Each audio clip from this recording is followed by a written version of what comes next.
Last government అంతా కూడా police వ్యవస్థను అంతటిని కూడా నిర్వీర్యం చేసి కనీసం పోలీసులకి వసతులు కల్పించకుండా మినిమం ఫెసిలిటీస్ కూడా లేకుండా 5 సంవత్సరాలు కూడా కాలయాపన చేసిన పరిస్థితి. దాని మూలంగా ఇప్పటికీ కూడా అప్పటి నుంచి క్రైమ్ రేట్ విపరీతంగా ఇప్పటికీ కూడా పెరగడం, క్రైమ్ రేట్ పెరగడం మనందరం కూడా చూస్తూనే ఉన్నాం. సుమారుగా మనం అప్పటి నుంచి 2014 to 19 తర్వాత 19 to 24 మనం అనాలిసిస్ కూడా చూసుకుంటే మ్యాక్సిమం క్రైమ్ రేట్స్ ఒక్కొక్క దగ్గర అయితే ఉమెన్ అట్రాసిటీస్ అయితే దగ్గర ఒక 80% వరకు పెరగటం, గాంజా అయితే 100% వరకు పెరగటం, పోక్సో అయితే సంబంధించి 120% వరకు కూడా పెరగటం, ఇవన్నీ కూడా మనం చూస్తూ ఉన్నాం. అయితే యాక్చువల్గా దీనికి సంబంధించి గవర్నమెంట్ అధికారంలోకి వచ్చిన తర్వాత, కూటమి గవర్నమెంట్ అధికారంలోకి వచ్చిన తర్వాత దీని అంతటికీ గల మూల కారణాలు ఏదైతే ఉన్నాయో మన క్రైమ్ రేట్ తగ్గాలి, ఉమెన్ సేఫ్టీ పెరగాలి, at the same time cyber crimes కూడా తగ్గాలి అని ఒక మంచి ఉద్దేశంతో గౌరవ చంద్రబాబు నాయుడు గారు కానీ హోమ్ డిపార్ట్మెంట్ వాళ్ళకి మేమందరం కూడా ఎక్సర్సైజ్ చేసి కొన్ని అవుట్పుట్స్ కూడా ఇవ్వడం జరిగింది. దానిలో భాగంగానే కొన్ని ఫెసిలిటీస్ ఏదైతే ఇంతకు ముందు మనకి ఫింగర్ ప్రింట్ ఐడెంటిఫికేషన్ సిస్టమ్ అని, లేకపోతే సీసీ కెమెరాస్ ఇంచుమించుగా ఉన్న సీసీ కెమెరాస్ అన్ని వర్క్ చేసి వాటి తాలూకా ఇన్ఫర్మేషన్ అంతా కూడా మనకి ఒక దగ్గర ఉండేది, మనకి ఇన్ఫర్మేషన్ దొరికేది. ఇంతకు ముందు కనీసం సీసీ ఫుటేజెస్ అయినా దొరికేవి. సో ఇలాంటి సిచ్యువేషన్స్లో కనీసం వాళ్ళకి ఎటువంటి బిల్లులు చెల్లించకపోవటం వల్ల ఆ ఫింగర్ ప్రింట్ ఐడెంటిఫికేషన్ సిస్టమ్ లాంటి సిస్టమ్స్, అదేవిధంగా మనకి మోడరైజేషన్ ఆఫ్ పోలీస్ ఫోర్సెస్ సంబంధించి MOPF సంబంధించి సెంట్రల్ గవర్నమెంట్ నుంచి వచ్చిన సొమ్ము కానీ ఇవన్నీ కూడా రాకపోవటం, ఈవెన్ సుప్రీంకోర్టు గైడ్లైన్స్ ప్రకారం అంటే ఎందుకు ఈ మాట చెప్తున్నానంటే, యాజ్ పర్ సుప్రీంకోర్టు గైడ్లైన్స్ ప్రకారం ప్రతి పోలీస్ స్టేషన్ దగ్గర 6 సీసీ కెమెరాలు పెట్టాలి. 6 సీసీ కెమెరాలకి సంబంధించిన బిల్స్ కూడా 5 సంవత్సరాలు ₹1 కూడా ఇవ్వలే. ఈ రోజుకి కూడా ఆ సీసీ కెమెరాస్ పనిచేస్తున్నాయా లేదా అని చూసుకునే నాదుడు కూడా 5 సంవత్సరాలు లేరు.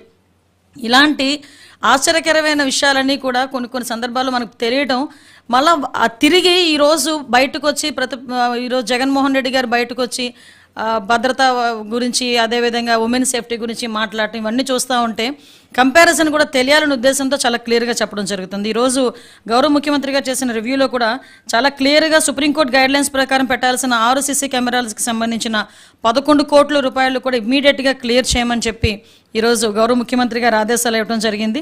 అదేవిధంగా మనకి యాన్యువల్ మెయింటెనెన్స్ ఛార్జెస్ ఉంటాయండి. ఆ మెయింటెనెన్స్ ఛార్జెస్ ఏంటంటే ఈ ఫింగర్ ప్రింట్కి సంబంధించిన ఐడెంటిఫికేషన్ టూల్స్ మనకి యూటిలైజేషన్కి కానీ, అదేవిధంగా పామ్ ఐడెంటిఫికేషన్. ఇప్పుడు ఎక్కడైనా అర్ధరాత్రి బీట్కి వెళ్తారు పోలీసులు, ఎవడో మనకి అనుమానాస్పదంగా తిరుగుతుంటాడు, వాడికి ఇంతకుముందు క్రిమినల్ బ్యాక్గ్రౌండ్ ఉందా లేదా అని చెప్పుకోవడానికి మనం మళ్ళీ తీసుకొచ్చి క్రిమినల్ రికార్డ్స్ తీసుకున్నాల్సిన అవసరం ఉండేది కాదు. ఈవెన్ వాళ్ళ దగ్గర ఉన్న ఈ ఫింగర్ ప్రింట్ ఐడెంటిఫికేషన్ మిషనరీతోనే వెంటనే ఇమీడియట్గా వాడు అక్కడ ఫింగర్ ప్రింట్ వేస్తే వాడికి ఇంతకుముందు క్రిమినల్ బ్యాక్గ్రౌండ్ ఉందా లేదా అనేది చాలా క్లియర్గా అర్థమైపోయేది. ఇమీడియట్గా వాడికి ఆ క్రిమినల్ బ్యాక్గ్రౌండ్ ఉంది అనుకుంటే కనుక టక్మని తీసుకొని వచ్చి వాడి మీద కేసు పెట్టి యాక్షన్ తీసుకునే పరిస్థితి కూడా ఇంతకుముందు ఉండేది. సో లాస్ట్ 5 yearsలో ఆ ఫింగర్ ప్రింట్ ఐడెంటిఫికేషన్ అన్నది పూర్తిగా నిర్వీర్యం అయిపోయింది.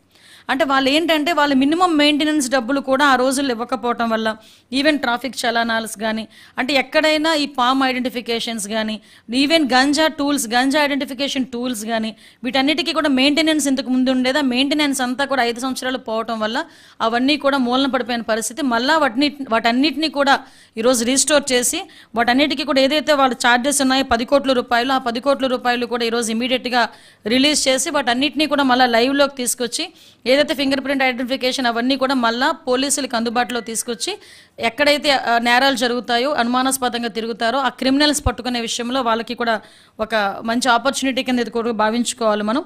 అదేవిధంగా ఇంతకుముందు మీకు చెప్పాను, ఇంతకుముందు మనకేంటంటే 15,000 సీసీ కెమెరాస్ మనకి ఇంతకుముందు ఉండేవి. ఆ సీసీ కెమెరాస్లో మనం మొన్నటి వరకు అసలు పనిచేసేవి కాదు, కొన్ని పనిచేసిన దాంట్లో కూడా ఫుటేజెస్ కూడా మనకు వచ్చేవి కాదు. ఇప్పుడు ఈ 15,000 కూడా అసలు ఎన్ని వర్క్ చేస్తున్నాయి, ఇంకా ఎన్ని కావాలి? ఇప్పుడు చాలా క్లియర్గా చెప్పిన పరిస్థితి ఏంటంటే, ఎక్కడైనా ఒక నేరం చేసి తప్పించుకోవడానికి వీలు లేదు నేరస్తుడు. ఎందుకనంటే నేరస్తుడు ఎక్కడ తప్పించుకుంటున్నాడంటే, మనకి ఆ టైంలోనే ఆ సిస్టమ్ లేక, అంటే ఆ ట్రాకింగ్ సిస్టమ్ లేక ఇమీడియట్గా మనం సీసీ కెమెరాస్లోని కంటిన్యూటీ సీసీ కెమెరాస్ మనం ఉండాలి. ఒక ప్లేస్ నుంచి ఒక ప్లేస్కి సీసీ కెమెరా వెళ్ళిన తర్వాత మళ్ళీ దాని కంటిన్యూటీ ఉండాలి. సో అటువంటివి ఏమీ లేకపోవటం వల్ల, కొన్ని కాలేజెస్ దగ్గర వాటి దగ్గర కూడా సీసీ కెమెరాస్ అందుబాటులో లేకపోవడం వల్ల ఈ క్రైమ్ అనేది చాలా ఎక్కువగా జరుగుతుంది. క్రిమినల్స్ అనేది వాళ్ళు తప్పించుకుంటున్నారు. కాబట్టి డెఫినెట్గా మనం ఎట్టి పరిస్థితుల్లోని